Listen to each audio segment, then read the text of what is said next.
Hello, I'm Ollie and this is Criminal Ollie, where I talk about crime, pulp, horror, that kind of thing. Today, something completely different. Today I'm going to review a reading lamp.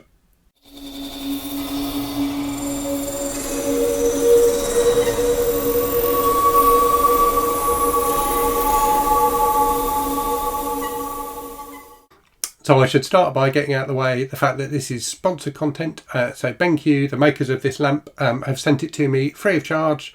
I don't have to send it back. I don't have to send them any money for it. All they've asked for in return is an honest review on the channel, which is what I'm going to give you here. So I do get approached fairly regularly by different companies wanting to send me random stuff. This is only the second thing that I've featured on the channel. I try to be really selective and only talk about things that I think might actually be of interest to people who watch my videos, and this reading lamp I think could well be. I do obviously get sent books and things like that by authors and publishers regularly, and I will try and always remember to let you know when I've been sent a book for review rather than it being one that I've purchased myself. So yes, let's talk about the lamp. So if you'd asked me before I got this lamp whether I needed a reading lamp, I would have said no, I don't need a reading lamp. I'm quite fine with just whatever light I've got. But actually this lamp is really quite transformational. It has made a difference, and it occurred to me using it that I tend to prefer reading on my Kindle, and I always thought that I preferred reading on my Kindle because in terms of like being able to see the words on the page, because the font size is adjustable, so you can make the font larger. But actually, the more I think about it, the more I think that the lighting on the Kindle really makes a huge difference as well. And it's this lamp that has brought me to that conclusion, because I found that even when reading like physical books with smaller text, if I'm using this light, I can read them a lot easier than if I'm just reading them, under the kind of the ceiling lights. So yeah, this lamp definitely makes a difference. And the thing that's great about it, well, there's a number of things that are really good about it, and I'm going to gush a bit about this lamp in a way which I wouldn't have expected myself to, but it really is a nicely made piece of equipment.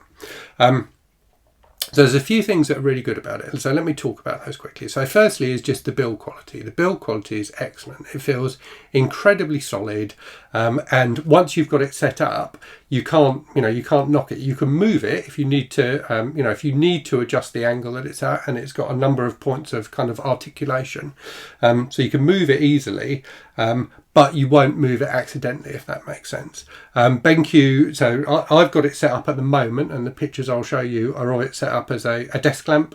But BenQ also sent me the kind of floor adapter kit, if you like, for it, so you can use it as a floor lamp, and that works just as well. So yeah, really easy to position and get in the angle you want. But I think the thing that that makes it work so well as a lamp is the bulb. So the bulb is absolutely huge, and it's kind of curved, as you'll see in the pictures and video footage I put up. It's kind of curved, and what that means is you get a really even flow of light from that onto the surface you're reading on. It's really difficult to show that on video because my phone camera automatically adjusts to the light. So I've shot footage where I've got all the lights turned off and the blinds down, and I'm adjusting the lamp, and it doesn't, when you look at the phone footage, it doesn't show quite what a difference the light makes. But trust me, it really does make a difference. So yeah, that spread of the light from that curved bulb is really great. And my wife, who's an artist, has borrowed it and used it to do some of her art as well, and found it really good. It's also very adjustable. So you can adjust both the brightness, so there's a little kind of turning knob on the top, so you can adjust the brightness, but if you click in that knob you can also adjust like the colour temperature. So like on some of the newer Kindles, you can make the screen kind of whiter or more yellowy. You can do that with the light as well. So if you need a really clean white light, you can do that, but if you want a softer light with a bit more of a kind of yellowy browny hue to it, you can do that as well, which makes it a bit easier on the eyes if you're reading at night. The other thing I really like about it, I have to say, is the design. So it looks, I think, a bit like one of the droids from Star Wars Episode 1. It's got a kind of a slightly bonkers look to it, which I really like. And the design in terms of the kind of functionality of it works really well as well. So you've got this kind of ring on the back of it, which you just tap to turn it on and off. Which works very well, and then, as I say, the little turny knob. I'm sure there's a more technical term for it, but the little turny knob to change either the brightness or the colour temperature.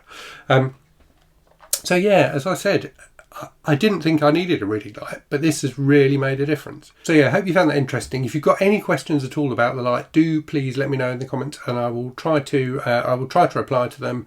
There's a link to the BenQ website in the description for the video if you want more information there. But yeah, if you are looking for a reading light, I definitely recommend this one. It really does make a difference. Anyway, as always, thanks very much for watching. Hope you're safe and well out there. Hope you're really good stuff, and I'll speak to you again very soon. Cheerio.